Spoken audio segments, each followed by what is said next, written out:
Thank you, Ranking Member. Today's sole witness is the United States Trade Representative, Mr. Jamieson Greer. The committee has received your written testimony, and it will be made part of the formal hearing record. Ambassador Greer, you have 5 minutes to deliver your remarks, and you may begin when you are ready. Chairman Smith, Ranking Member Neal, and members of the committee, thank you for taking the time today for this hearing. Chairman Smith, I appreciate your opening statement and the details of some of the effects that prior trade policy has had in your district. And Mr. Neal, I appreciate the work we've done in the past and your willingness to continue working with us. Last Wednesday, President Trump declared a national emergency in response to the large and persistent trade deficit that has built up in recent years. This deficit is driven in part by non-reciprocal tariffs, trading barriers, and other economic policies pursued by our foreign trading partners. President Trump imposed tariffs to address this emergency. These measures are aimed squarely at achieving reciprocity and reducing our massive trade deficit.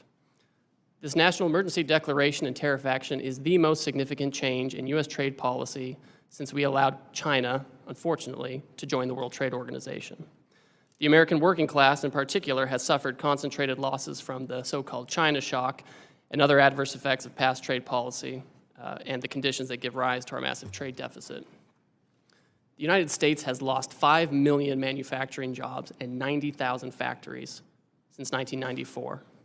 President Biden left us with a $1.2 trillion trade deficit in goods, the largest of any country in the history of the world.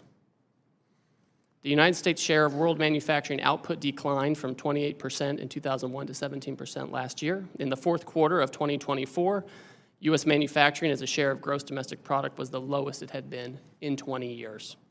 During COVID, we were unable to procure semiconductors to build our cars or materials for pharmaceuticals and personal protective equipment.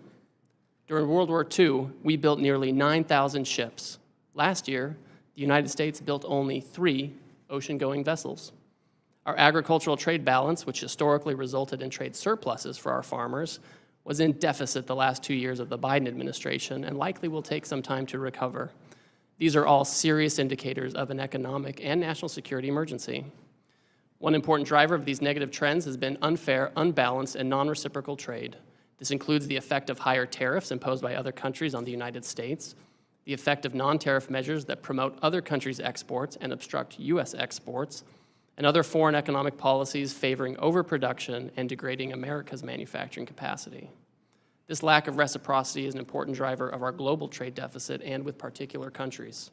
For example, the European Union can sell us all the shellfish they want, but the EU bans shellfish from 48 states.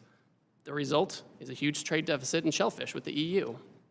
We charge only a 2.5% tariff on ethanol, but Brazil charges us an 18% tariff. The result is we have a huge trade deficit in ethanol with Brazil. Our average tariff on agricultural goods is 5%, but India's average tariff is 39%. You get the picture. Our trade deficit, driven by these non-reciprocal conditions, is a manifestation of the loss of the nation's ability to make, to grow, and to build, and it's dangerous. And the President recognizes the urgency of the moment. On the very first day of his second term, President Trump issued a comprehensive memorandum setting out his trade policy direction. And over the past 10 weeks, he has executed on nearly all of these priorities. He has tightened tariffs on steel and aluminum, imposed new measures on auto and auto parts not made in the United States by American workers. On April 2nd, he declared his national emergency and imposed the reciprocal tariffs. The President's strategy is already bearing fruit. Over the past few weeks, a planned layoff for an auto production shift in Tennessee has been suspended, and that shift continues to operate. Another automaker is hiring additional employees and expanding overtime to increase auto production in the United States. Companies have announced $4 trillion in new investment in the United States.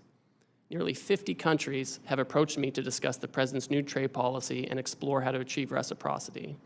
Several of these countries, such as Argentina, Vietnam, and Israel, have suggested they will reduce their tariffs and non-tariff barriers. These obviously are welcome moves. Our large and persistent trade deficit has been over 30 years in the making, and it will not be resolved overnight, but all of this is certainly in the right direction. We must move away from an economy based solely on the financial sector and government spending, and we must become an economy based on producing real goods and services by American workers in our communities here.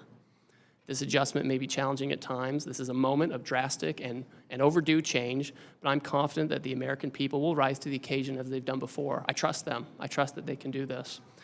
I appreciate this committee's interest in President Trump's trade agenda, though we may not agree on everything and may have some severe disagreements at times. It's my hope that our shared interest in doing what's right for the country will allow us to collaborate in the coming weeks and months. Thank you again for your time, and I look forward to our conversation.